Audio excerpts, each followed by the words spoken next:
Well, good day, everybody. My name is Serge Blais. I'm from the University of Ottawa, here to welcome you to this North American webinar on communication leaders and the future of work. What the heck is going on, right? This event is organized by the University of Ottawa Professional Development Institute, and more specifically, the Leadership Development Program for Communicators, managed by the stellar Kealey, who you will have the chance to meet in a minute. We have participants from well, literally across North America today. We have people from just about every department of the Government of Canada and its agencies, people from the RCMP. I noticed we have Government of New Brunswick. We have ITK. Welcome to the webinar. People spanning from an area spanning from Yellowknife to Moncton. In fact, we have people from California. Welcome aboard, and North Carolina.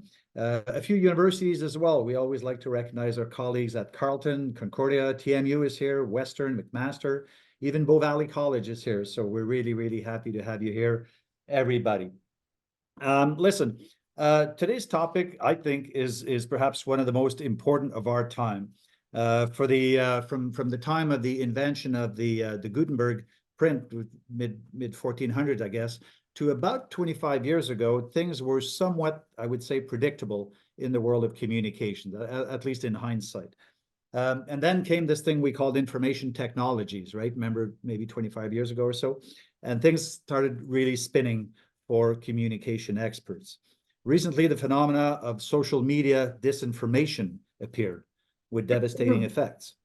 More recently, we have AI-generated disinformation, which makes it even worse and almost impossible to control. And of course, generative AI, around text, speech, and videos, which as communicators, I think, will make your jobs much, much more complicated, but also more important than ever, because we need people like you, professionals like you, to help us cut through the noise and get the real facts. That's my angle this morning, at least, on the challenge for communication experts, communication professionals of the future. Listen, you have the best today for you. Caroline Kealey has been with the Professional Development Institute for several years now, but more importantly, has done amazing work internationally, is just back from Europe. Caroline is an internationally recognized and leading expert in communication, also specialized in communication, strategic communication and change.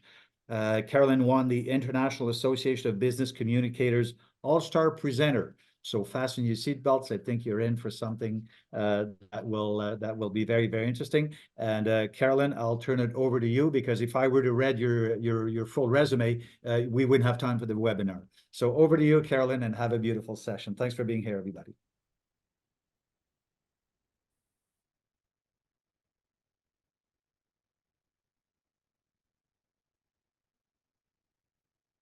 There we go. Sorry, we're having a little technical glitch here, just on the heels of Serge's very kind opening remarks. So thanks very much, Serge, for your kind welcome. Bonjour tout le monde, and I'm so pleased to see this community of communication leaders showing up in such great numbers. I've been very much looking forward to this session for some time. And as Serge indicates, we're going to dive into this topic of what the heck is going on, and really the attempt is to make some sense around the cumulative layers of change and chaos that we've been experiencing collectively, but also specifically among communication leaders. And so just to give you a bit of context as to where I'm coming from with this presentation, that's really the intent, is to try to translate some of that chaos that we're seeing organizationally, socially, and politically, and specifically try to have some order to this in terms of sense making for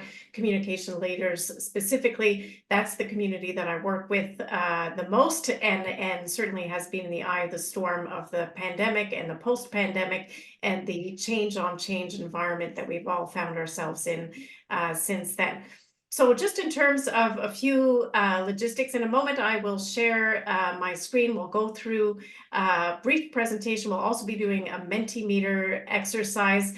Je voulais mentionner, puisqu'on est à l'Université d'Ottawa, que si vous avez des questions ou interventions que vous voulez faire en français, je vous invite certainement à le faire. We have with us Sonia, who's representing PDI and who is going to be able to assist with any logistical questions, and also my colleague Jordana Nasrallah, who is going to be sort of quarterbacking the session, and in particular the Mentimeter aspect of our exercise. So maybe what I'll suggest we do, just to get a bit of a sense for who's in the room, I think we've got now several dozen folks joining in little by little. So perhaps folks can put in the chat, if you can give us a sense as to where you're calling in from. I know, as Serge mentioned, that we've got lots of locales from Yellowknife to Moncton to California, but would be great to get a little check-in from the chat while I tee up the presentation and get cracking.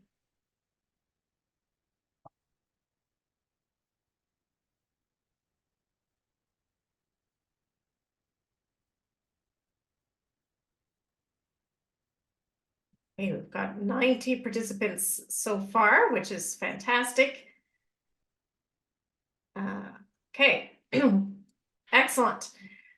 So thank you for that. I'm seeing a couple of chats coming to me directly. The open chat may not yet be open, but that's fine. So let's get cracking in terms of this session on what the heck is going on. So I think the place to start is really when we think about organizations and how they work, and the reality that most management theories really originate from Taylorism. So some of you may be familiar with this, that Taylorism is the original management theory, and it's all about homeostasis. So if you think about the industrial era and we're running factories and we want sameness, and that's the objective, is stability and sameness. Doesn't matter who you put into the job, you're going to get the same result. And these kinds of systems become allergic to change. There's really this sort of self-governing system of sameness and control. And of course, with the pandemic, the whole environment of the work world was turned on its head. What seemed to be impossible all of a sudden became possible, and we found that we were working in an environment without the guardrails or the sort of normal construct as to what is work, but also at the same time, how do families work? How do social organizations work? What does it mean to go to church? What does it mean to play with your friends? All of these things were radically and fundamentally altered at the same time, and critically at whiplash speed. So sometimes people will tell me, well, you know, the workplace has gone through all kinds of changes. You think of, for example, women entering the workplace. You think of even something as simple as smoking. People used to smoke in classrooms at the University of Ottawa, for example, and that would seem crazy. And fair enough that we have gone through various organizational changes in the past. But I think there is a particular flavor to the nature and velocity of change that we've gone through here that is quite specific, and really it's the totality of the change, to use our eclipse word from yesterday, and also the speed of change that really has outpaced our ability to digest it. On top of that, of course, is not just that we're dealing with the changes of the pandemic, but it's the change on change quality that we're finding ourselves in that is so profoundly destabilizing and causing turmoil. So you have, for example, climate change, you have social unrest, you have mental health crises, you have economic crises. For the first time in our history, a 30-year-old today in Canada cannot expect to have a better standard of living than their parent at that same age. And that is really tearing at the fabric of organizations and the traditional affinity and sort of loyalty that employees had to their employers. Of course, as communication professionals gathered today, we've got, as Serge mentioned, disinformation and also AI. And we've got this kind of low-grade fever of anxiety around what is AI doing to the workplace? Am I going to be replaced by a robot? And so the whole sense of meaning and construct and operational norms have been evaporated. And so that is meaningful to all of us generally, but is specifically taxing for communication professionals who, in my experience, are at once tasked with helping to lead these changes and find a path forward, but also are very much in the eye of the storm and are experiencing these change on change disruptions acutely, cumulatively, and for a protracted period of time. So what I'm hoping to achieve with our session today is three things. We've got a very brief time to tackle this enormous topic, but in essence is to focus on what's going on and what does it mean.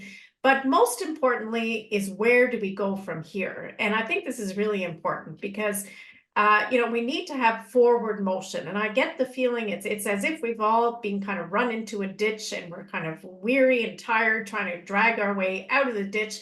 And at this point, I think there's really an appetite and frankly, an emotional need to make forward progress and to figure out where do we go from here. I'm sure we're all tired of hearing about viruses and the sort of analysis paralysis that we've been in.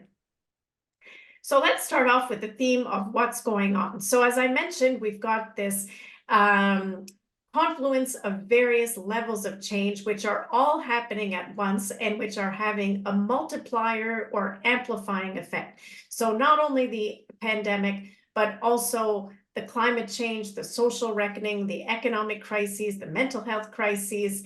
There is a profound destabilization and disorientation. And the reality is, technically, in the field of change leadership, we call this future shock. And I think this is exactly what we're experiencing. And that's the term that experts give when the amount and pace of change outpaces our ability to digest it. And at that point, breakdown starts to occur. And I'm sure you've all seen this in your workplaces. There's a sense that people are sort of on their last nerve. The dirty little secret, for example, is that the most popular courses among many providers are around civility in the workplace because people are run down, are running on empty. And now we've got people that are in a state of distress and vulnerability and anxiety running up against each other. Also, what's so interesting is the sense of time. And this is something I find fascinating that many people have observed anecdotally, that our perception of the passing of time has changed. And that's kind of interesting because when you think of the key hallmark of anxiety, is typically that people are either stuck in the past or they're stuck in the future.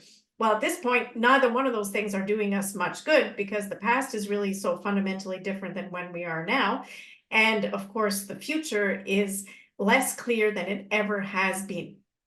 So relative, for example, to our parents' generation, who upon working for a few years would probably have a general sense of a career path and where they're going, that clarity and sense of certainty has really been evaporated. And so there is that sense of being untethered. In addition, there's something peculiar about the paradoxical nature of the current time that I think is really exacerbating its disorientation and that untethered feeling. So let's take a look at some of these paradoxes. So for one thing, everybody says they're exhausted. Everywhere you turn, people say that they're exhausted.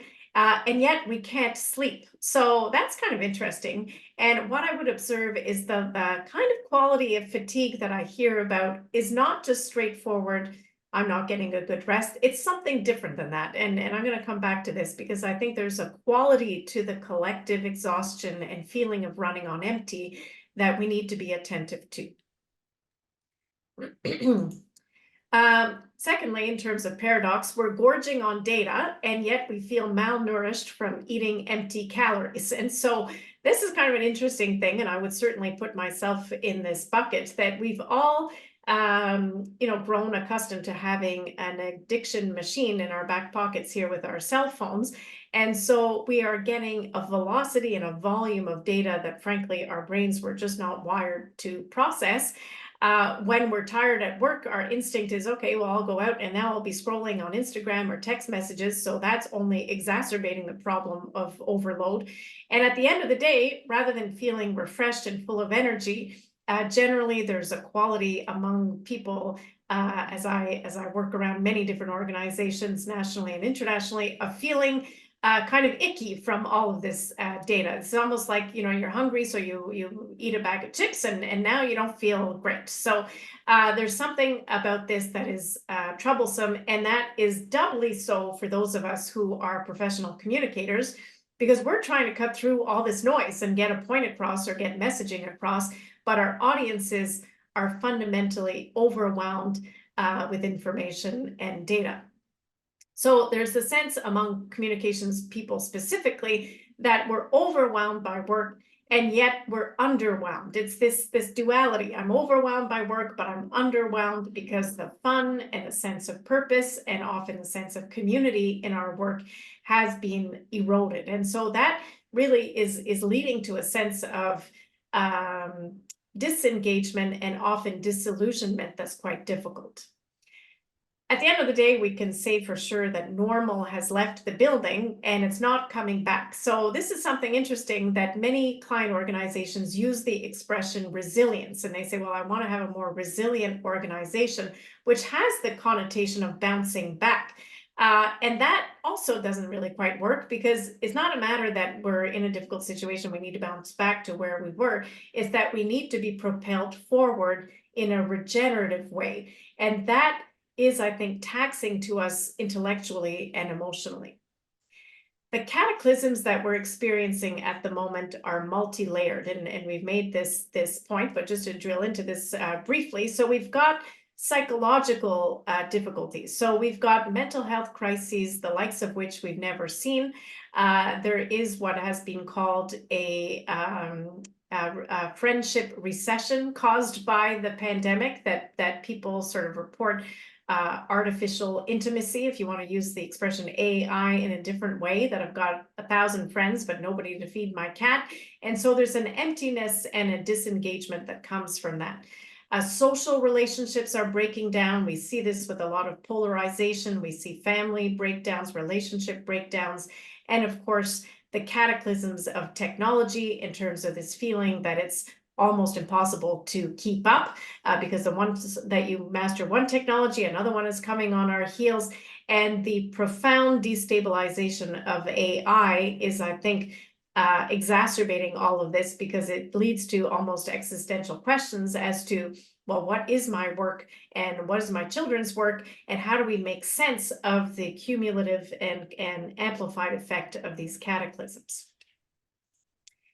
So I think we've done, due diligence in terms of some of the main factors that we're seeing, but now let's turn to what does it all mean? Well, from a communications leader perspective, it means that communication leaders are called upon to dig deep in their leadership skills in a way that we have never seen before. So it's not just the idea of managing the machinery of a comms function, which is in and of itself taxing, but it's the additional layer of sense making, of having to define a direction and get people to think and act in new ways.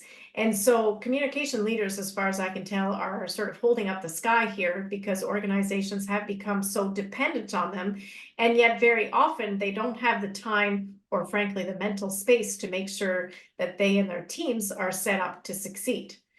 If we expand and we widen the aperture a little bit broader to communication teams, there again, we see that the ways of working, not only what we do, but how we do it, have changed significantly. So, there used to be almost like a trade floor mentality, where you would see communication teams work together and co-create in real time. And now, as we've got distributed work teams, which is great that we're able to recruit talent in different locations, but I think we've not quite adapted in the ways in which we're working. So we're kind of in a squeeze, because expectations are going higher and higher and higher. Resources, if anything, are contracting, and we don't necessarily have the sort of home bases to be able to perform effectively. For one thing, I am consistently struck at the kind of bonkers absence of project management discipline among communication teams, who have not quite adapted to new ways of working. And so the churn and the administrative burden of trying to follow multiple projects through multiple work processes has become very heavy, and is often leading to a system breakdown. If we look even wider still to the organizational context, we find some interesting patterns. For one thing, just as organizations need their talent to be regenerative and resourceful, what we're finding is people have become brittle and rigid. And so work isn't working anymore. And there is a sense that maybe it's not just about making money. Maybe there's a higher purpose to this, but we haven't quite landed in a construct that makes sense either professionally or collectively or emotionally. So I mentioned at the top, and I want to double click on this here, really the important thing is where do we go from here? Because we need to have a sense of progress and have a chart forward. So a few ideas that I would suggest.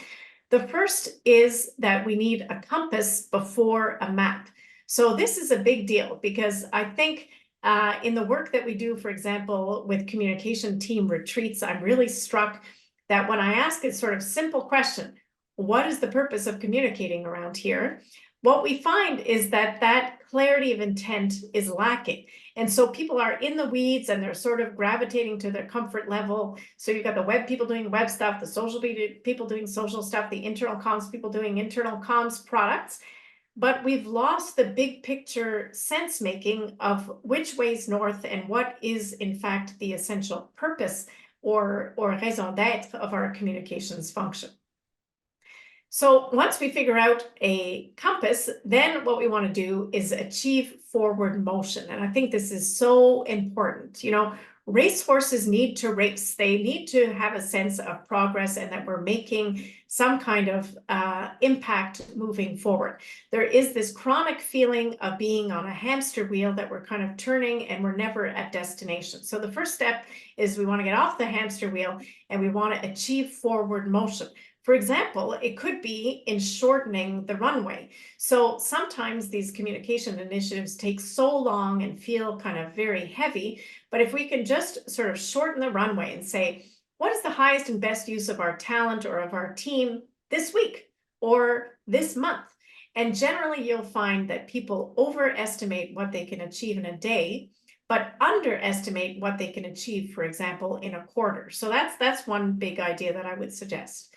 Next, to take a page from Seth Godin's book, which is fantastic, called The Song of Significance, he has this rallying cry that we should aim for work that matters, created by people who care. And that is so important because in the emptiness of this post-pandemic era, we need to focus on purpose and what matters and have that sense of collective solidarity of intent. Another concept that I'm a big fan of is to create, don't fix. And so in working with communication teams, one thing that is super common is that everybody is finding that their governance is not quite working, their processes are out of date. And so they tend to tinker, right? So you had the social media process, and it was 27 pages and it was done, let's say 5 years ago. So now we tinker away and we make different edits and we stick it on an intranet and nobody's paying any attention and nobody wants to do this thing. And my strong recommendation would be ditch the thing and start from scratch. Use lighter weight techniques like design thinking. For example, we often work with clients to do some mapping, like just a swim lane type of design thinking charts to set out processes and make sure that people are set up to succeed in a way that, again, is generative instead of tinkering or fixing or getting into ridiculous numbers of versions that nobody has any time or mental space to track anymore. And then finally is to command the space you occupy. So I mentioned governance earlier, and this is a big deal because let's face it, in communications, it's the wild, wild west. People have delusional expectations. They plug into comms in every which way. It's all generally chaotic. And yet, unfortunately, as communication leaders and practitioners, we tend to be so overwhelmed by this noise that we don't necessarily have the instinct to command the space we occupy. So you already have certain governance roles and authorities, you have responsibilities, and you want to work to the full space, the full scope of that authority and role and function, rather than fall into the tendency of shrinking to fit. And I see that a lot, that exhausted communicators are just going on to get along, and they tend to have this kind of insidious shrinking dynamic instead of standing tall to the full scope of our ability and function. Finally, this is a quote that I love from one of the lead researchers on the COVID vaccine research team at Pfizer, who invites us to consider those who say it can't be done shouldn't interrupt those who are doing it.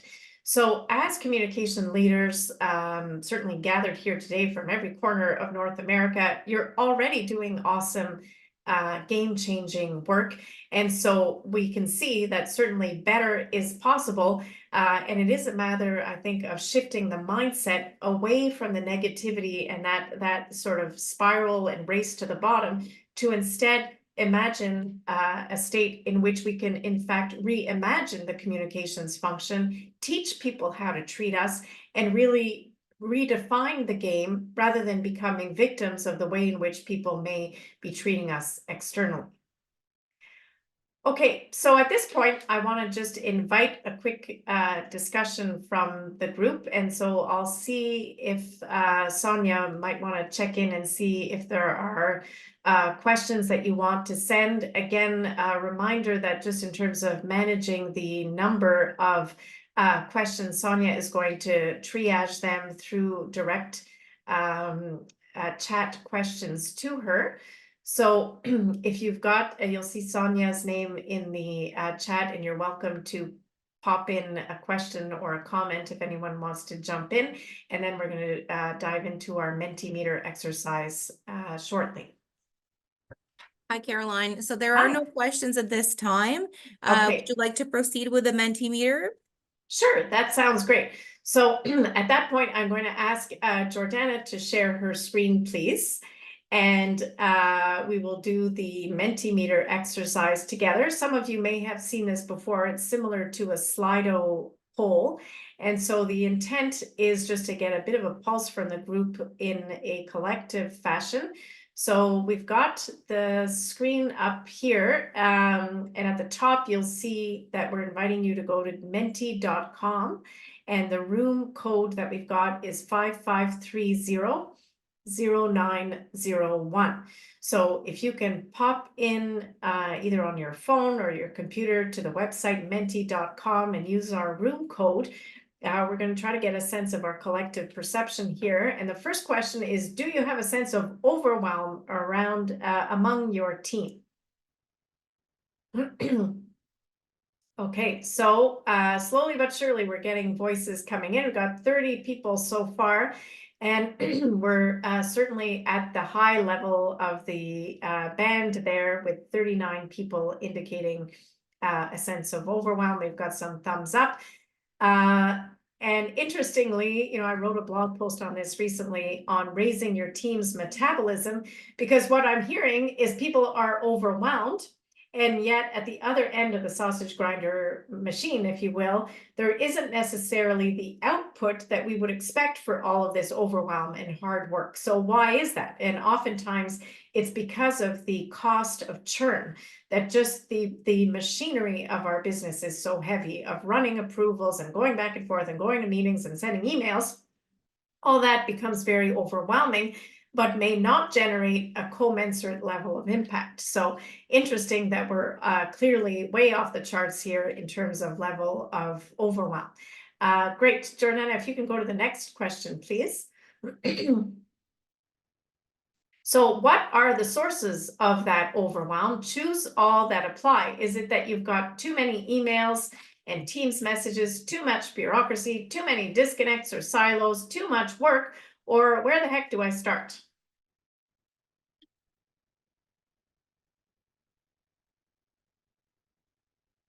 Okay, so interesting that we've got lots of issues, particularly on the front end here. So certainly too many emails and Teams messages. Bureaucracy is certainly going sky high. I observe that in a time of difficulty, we've become very good at making things harder. And so in a time when an organization is under pressure and anxiety, they tend to pile on more and more levels of bureaucracy. Silos are hugely a problem in communications. I find this is consistently a problem. that people are doing great work, but they have tended to gravitate to their small units. And so we've got team meetings and creation and really great work happening functionally, but there's a breakdown in the kind of symphonic thinking. That is to say, how do we think in an integrated way so that our social media, our events, our internal comms, our digital communication are working symphonically and intentionally together. And frankly, that's where the magic happens. So that's interesting that in our state of overwhelm, that seems to be so far the one that's coming out the top. And then lots of you are complaining of too much work. We do see as organizations are contracting, people's job descriptions are ballooning. And so that I think is also an important part of this general dynamic. And a whole bunch of you are saying, where do I start? There's just so much going on at the same time. Fascinating. So let's carry on with our next question, please. Okay. Are internal clients clear on how to get strategic communication services from your team? Yes or no? So I alluded to this earlier because it's an issue that comes up a lot in our sessions. And so far, we've got most of you indicating no. And so this is kind of a simple thing, but is often a fundamental that's kind of on shaky ground. Is if we want to be treated like strategic business partners as opposed to order takers, then the first order of business is to educate clients and have a system of how do we appropriately receive inquiries or requests for new meetings and or rather new products or service. And again, to do so in a strategic rather than a tactical fashion. And so what we know for sure is that if we don't teach people how to treat us, we can be pretty sure nobody else is going to do this for us. And I'm seeing clearly a majority of you are indicating that this fundamental could use work. So that is an important insight. I will mention that since we're offering this program as part of PDI's leadership development program for communicators, on that website, you'll find that we've got a couple of resources that may be helpful. There is our Results Map Communications Director Handbook that we have put on that site for free. And in that, there is a link to a functional assessment quiz. So that might be interesting for you to take a look at more precisely. To what extent are you set up to succeed? And are there some simple best practices that you might be able to implement? Because this stuff is not complicated, but it's just in an environment where we have no mental space. Sometimes the fundamentals get overlooked. Okay, next question, please, Jordana. So for those of you who answered no, that is to say that it's not very clear how internal clients are supposed to deal with communications, what are some of the roadblocks that you observe? Is it around role clarity? Is it process that they don't know what the process is? Is it governance? That is to say, what is the accountability and responsibility of communication? Or is it something other? Okay, so interesting. We're getting lots of answers here and mostly around governance, which is just so interesting. And again, this is not a big deal. You could just say to yourself, as we're entering a new quarter, this quarter, we're going to develop a governance charter and we're going to, replace noise with evidence here. And we're going to have a proactive way of articulating our governance rather than just perpetuating this sort of level of gray zone that often, frankly, doesn't play to our advantage. So interesting, there's probably a link between governance, role clarity, and process, and we've got high levels of response for all of those things. And so then let's go to our last question, please. Okay, so this is my magic wand question. So if you could change one thing to improve your team's level of positive energy and engagement, what would it be? So again, I'm specifically talking here around communications. What is it that for a communications team would really make a difference in terms of dialing down some of these negative factors that you flagged and dialing up the positive? And as you know, with these word cloud tools, the words that come up most frequently are going to be larger in size. So, so interesting. I'm seeing meaningful work. This is huge. People have to have a sense of purpose as to why is it that I'm getting out of bed, and it's got to be more than a paycheck.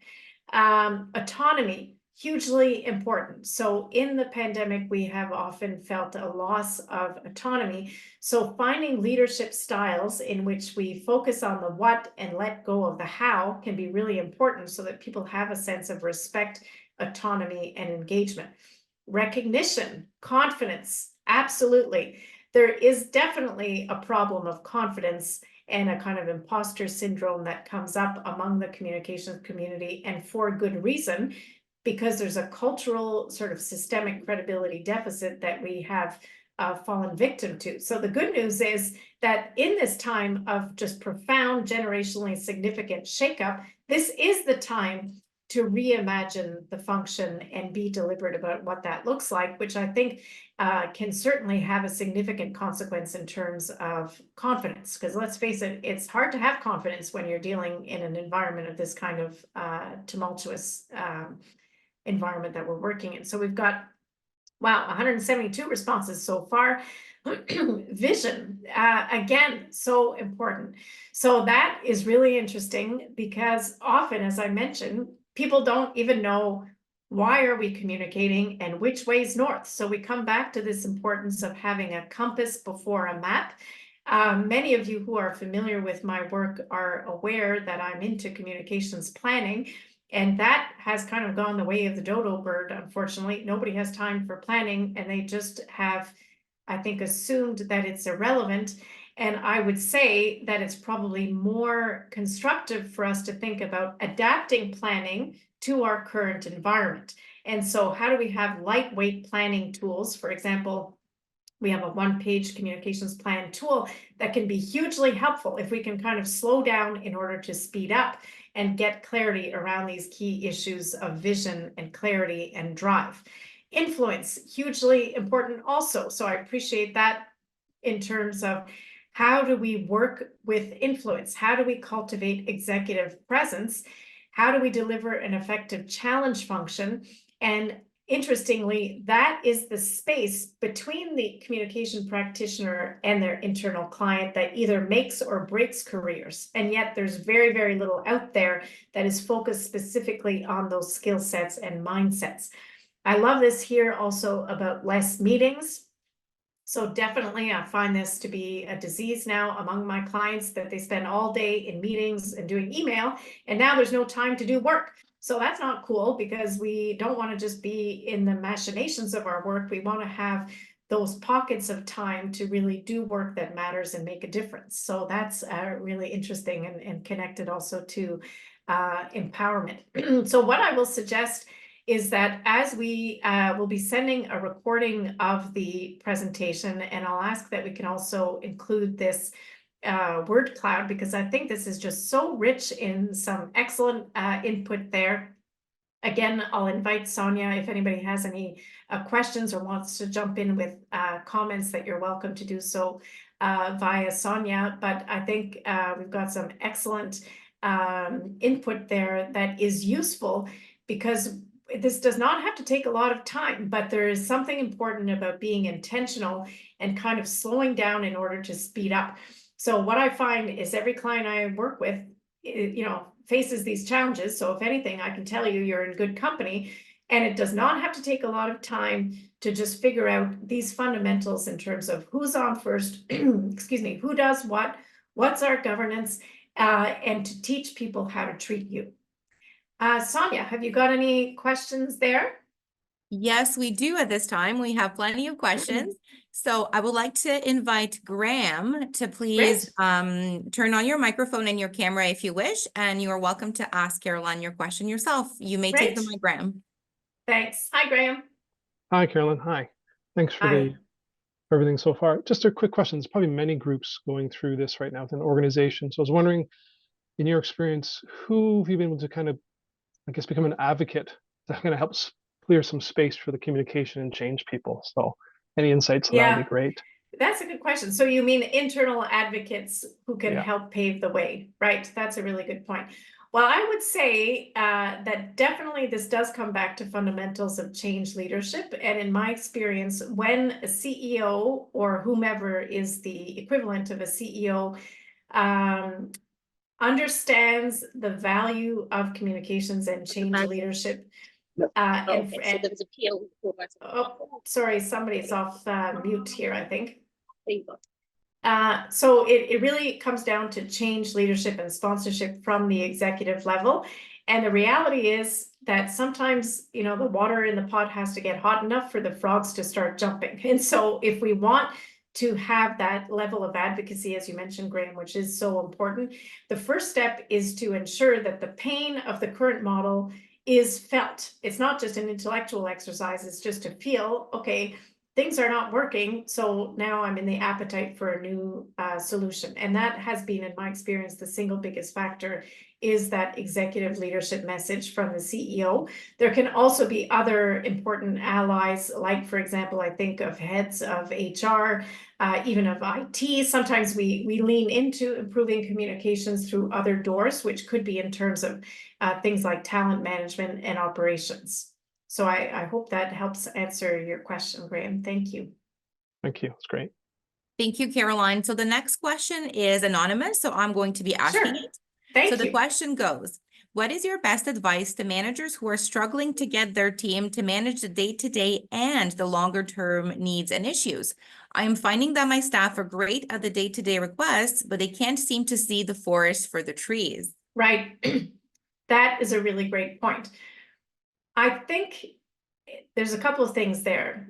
I would be attuned to culture because in my experience, culture usually reinforces a short time span and a sort of twitchiness that people are eager to get to the next thing and the next thing. And that is what we reinforce. And so that becomes a self-reinforcing kind of dynamic. So part of it is for a communication leader to clarify expectation that it's a yes and kind of situation. So yes, we need to get, you know, next week's memo out the door or publish this video that is required or whatever those short-term things are, but also to have the discipline and the intestinal fortitude to have some time that's focused on a longer term. And for example, in doing a team retreat is one of the environments that's helpful so that employees are told, okay, listen, you have permission. We're carving out this day or this half day or these 2 days, could be online, could be in person. We happen to do them in a variety of different formats. And interestingly, I would say that when people go into a retreat, they're almost always feeling time starved and they're like, oh God, I have to do this and that. And so, you know, we have to get out of our own way that if we want to be expert practitioners who are working at a strategic level, we need to set ourselves up to do so, including carving out the mental space that is in fact the cool behavior and having the air cover from the leader that that's okay. So a simple thing, and again, this is probably a good time for this because we're in April. Realistically, summer's not a great time for this sort of work. So I would invite the questioner to think about, okay, what can we do in this next period, let's say before school break, to carve out some of that mental space and go for progress rather than perfection? That's another area where sometimes we have to get out of our own way, that we tend to be so perfectionistic and have such an enormous idea of what has to happen that we become intolerant to small iterative improvements.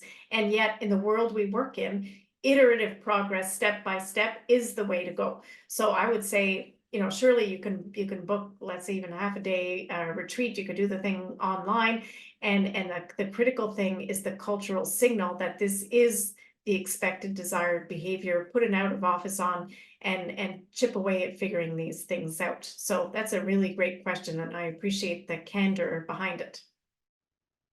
Thank you, Carolyn. That was very informative. The next question comes from Mark Wolf. So Mark, you're welcome to turn on your microphone at this time. Hi, Mark. If you wish. Thanks, Sonia. Hi, Carolyn. Great to see you again. Likewise. As you know, I've been using your planning approach for probably almost a decade now. It's crazy. Yes. It's been that long. Yeah. I love it. Everybody I work with loves it. But to your Great. earlier point, in this time crunch and in expectations, even back then when I started using it back in the Yes. mid 2010s, people weren't happy with the time it took to do it well. Yeah. So Right. you said, you know, the one page is great with the top 10 questions. I use that all the time. But what's the best way to adapt the planning process for maximum impact? And then Right. if we do that quicker planning, do we subsequently, even though we're managers like me and the other people, do we subsequently become tactical content creators to produce the stuff? Yeah. See what I'm Yeah. saying? So Yeah, tell that me is how that fits. interesting. Right, that's a really good point. So I think, in our results map methodology, I really like to think of it as a mindset more so than a plan, because in many ways, when you think about it, when we used to do communications planning as a more routine business practice, what I have found anyway, having done hundreds of them, is that the process is at least as important as the document. It's really not about the artifact we produce, it's about the conversations around them. So that's what I would invite as a reflection, because I think I get at the essence of what you're saying is we want to be strategic, but we also need to get stuff done, and we don't want to be relegated to just being tacticians. So that being said, how do we set up a fit for purpose amount of effort for planning that makes sense for the case at hand? And that is, I think, part of the unlock here is to think in terms of scalability. So for example, I will often say, it would not be responsible if you wanted to build a building to just say, okay, well, let's dig a hole and there's a foundation, let's get bricks around and so on. And then you find out, oh no, we want a 10-story building or we want a doghouse. What are we building, right? So the process of developing an architectural plan is the responsible response to investing finite resources towards some kind of desired end. And architectural planning should scale to fit for purpose. So if you're making a doghouse, maybe a quick sketch on a napkin is fine. And if you're making a condo building, well, a different level of plan is appropriate. But some kind of plan and some kind of rigor is, I think, de rigueur if we are investing finite resources. And I do observe that in this environment of almost universal contraction, everywhere I turn around, the word of the day is focus. Everybody is telling me they need to focus their focus. We can't do everything. We got to focus. Okay, well, how are we going to make decisions? In the absence of any kind of strategic discipline, which at minimum could just be the bookends of objectives and evaluation. So what am I trying to achieve and how will I know if I've achieved it? Then we are doomed to be relegated to tacticians. So long story, not so long, I would say the key is to ensure that you've got the responsible stewardship and level of planning that makes sense for the investment of resources, to replace noise with evidence so that you show up with evidence as to why we're doing things in a certain way rather than it being tactical. And that frankly, when things do go sideways, which they invariably do, that you can learn from that experience and say, you know what, yeah, that wasn't so great. So next time, let's try a lightweight planning approach, which could be super simple. It could be even in a crisis communications situation, have a 10-minute conversation and figure things out. And 10 minutes at the front end may save you dozens of hours at the back end. So those would be three main ideas I'd suggest, Mark. I hope that's helpful. Super helpful. Yeah. And it builds on everything that's in the results map structure too. It's just the reiteration of that and how Right. you're thinking about it. The concept's Yes, the same. We're just thinking about it in a new way. exactly. Because of That's the time it. we're in. Yep, got it. Yeah, that's right. Because, some people, and I've been clobbered many times for this, people say, you know what, your subway map here, results map is not realistic because the world doesn't work in a linear way. And I would say, yeah, fair enough, but we need to have some kind of clarity. And there is an interdependence between, for example, objectives and then audiences and messages and tactics and evaluation. So that could just be a mindset, could simply be a framework you have in your head when you go to a meeting. It doesn't have to be a big fancy 50-page comp plan, because I get it, nobody wants that. Awesome. Thanks. Yeah, thanks, Mark. Sonia, Yeah, anybody so else on deck? of course I do. So the next Yeah. question comes from Elena, who unfortunately had to leave, but she's hoping to see your answer in the recording that will be sent after the webinar. Sure. So here's her Yeah. question. What are your thoughts on celebration among teams in terms of shortening the runway on projects and keeping people engaged? Any thoughts on getting the celebration piece just right? When and how? Yes. Yes, that's a really great point. I do think it's really important to inject positivity in teams, especially when they're running on empty. And I notice an unintended consequence of the hybrid model is that sometimes, for example, many clients that we work with have most of their people in one office, but may have a few people remotely. So then they feel, well, we can't do, let's say, an after work 5 à 7 because we're excluding these people. So now everybody loses.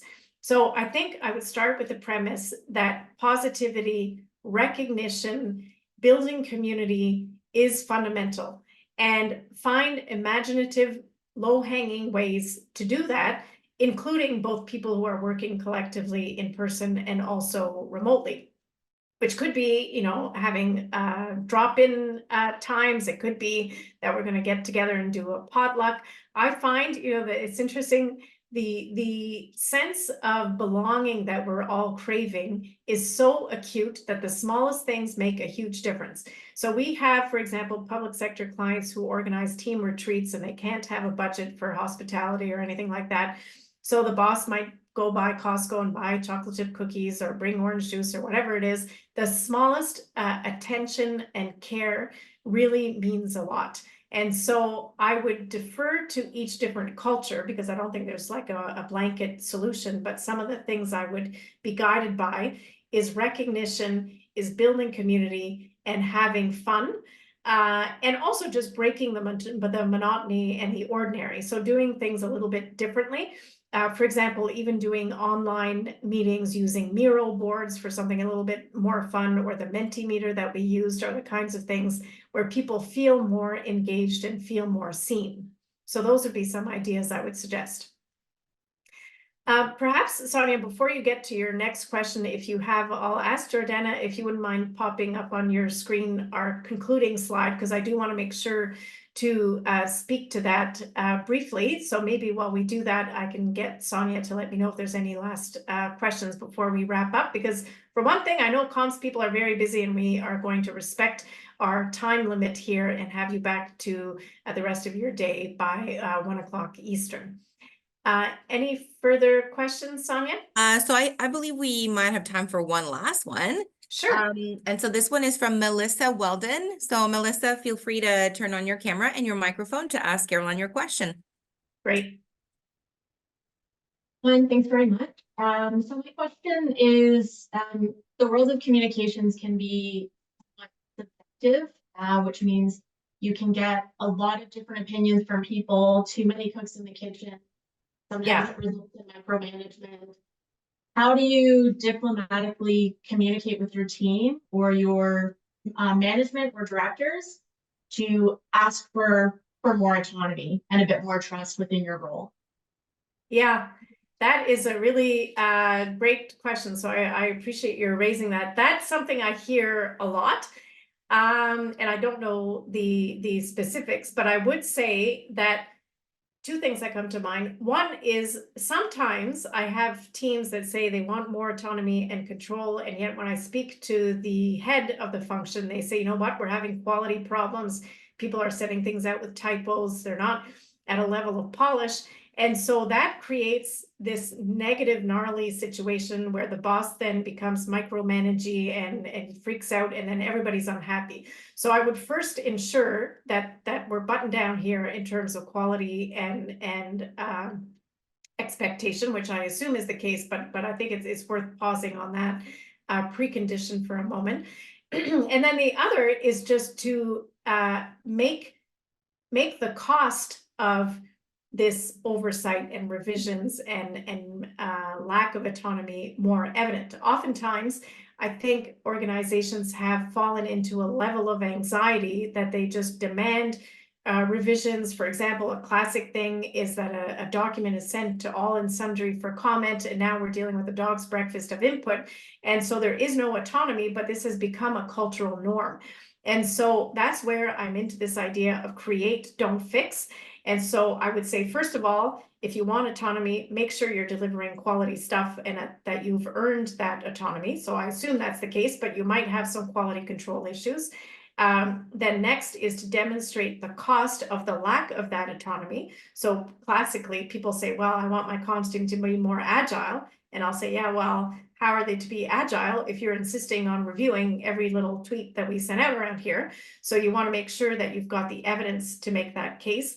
And then thirdly is to start seeing how success can breed success. So if you can navigate and sort of negotiate more autonomy and people can see the benefit of that, then they may be more sharply focused on the cost of slowing you down through unreasonable levels of approval.